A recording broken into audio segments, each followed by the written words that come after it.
Hey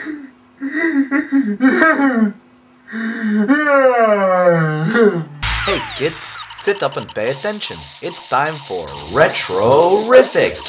Hello everybody. Alright, hardcore study. Yay. Go. We have just seen Transformers 2, Revenge of the Fallen. It was not great. The most important thing I have to say is something that I never thought I'd say. Something that I feel that I should not have to say, because I've genuinely feel disappointed by this.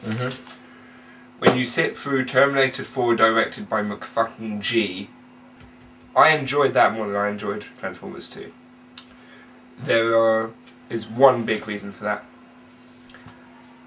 I went to see big fuck-off robots beat the shit out of each other. That's all I wanted from this film.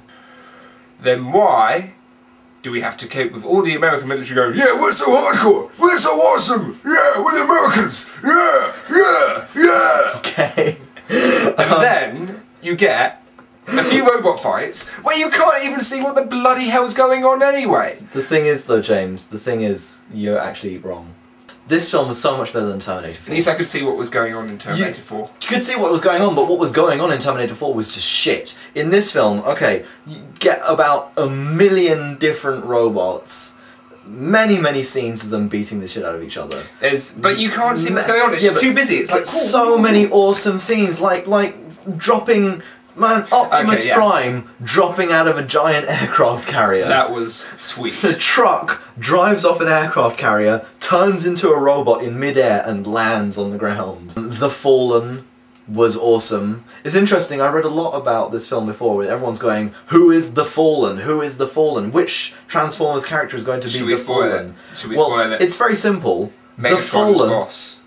Yeah, Megatron's boss. Not only that, but the Fallen is in fact a Transformers character called the Fallen. That's his name. And he doesn't even have... There's no revenge. That's it. There. There's no revenge. There's a great moment. Like, he's there on planet Earth, and he goes, "At last I will have my revenge." And James and I just looked at each other and went, "Wait, revenge on who? For what?" To be fair, he actually did fuck the other guys up. He Basically, he's one of the X-Primes. He's one of the X-Primes. It's not a spoiler, no one cares about the plot. They basically, like, they ruled the universe and all this kind of crap, they were benevolent and all that kind of crap. And he fucks them all up. Yeah. Really fucks them all up. It's pretty So awesome. why does he want revenge? The Americans, obviously, they survive for most of the film. The Jordanians, within, like, 5 seconds of turning up, get blown out the sky. The Jordanian army turns up to save the Americans and just gets killed instantly. And that's not even the beginning of the racist undertones in this film. There is so much racism in a Transformers film. There's also a rape scene. That is. What the hell is wrong with that? I have to say, I was pretty impressed with that. There's a really disturbing semi-rape scene. Involving a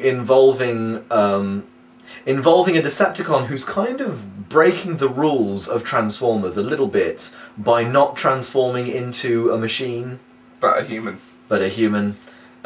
Which is kind of, I mean, it's bending the rules a little bit, but I thought it was really awesome. The moment when the face splits open and it becomes a Decepticon. Yeah. I was sitting there watching that and I thought, if the TX in Terminator 3 had looked like that, that would have been a much better film. Yeah. Unfortunately, it couldn't save this film. No. Oh! Was that a burn? I believe it was. But yeah, there's just so many. You're not going to go for the plot anyway. Let's face it. But it just makes no sense. People die and come back to life like that several times for no good reason. It's like, yeah, it's your destiny to live through this. Well, why did you just not have him not die in the first place? Or why did you resurrect that guy to resurrect that guy when that guy was going to resurrect that guy? When you could have just had the guy not die. Just adds another half hour of unnecessary exposition. Speaking of which, it's just the exposition This film was are brilliant. filled with exposition. It's just like, I actually found myself like, just kind we of must get the Allspark so we can find the matrix of leadership, so we can resurrect Optimus Prime, so he can lead us into the battle against the Fallen One, so he can... so then he can blow up the sun, so then he can blow up the universe. What the fuck? Why can't they just not like each other? You know, just some bad robots, some good robots, they have a bit of a fight on Earth. You know, it doesn't need 2 hours of exposition. And let's go through the characters now, because this is brilliant. There are probably actually only about 2 characters which actually get even depths of shade to them. Yeah. Sam's mum.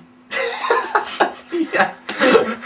And an ancient... I used to be bad, but now I'm good, and now I've got a walking stick. Yeah, okay. Transformer. There is a transformer with a walking stick. It sounds shit, but it's actually really cool. There's an ice cream truck, which is an Autobot, which starts off right at the beginning. And, did you notice the dirty slogan it had on its side right at the beginning?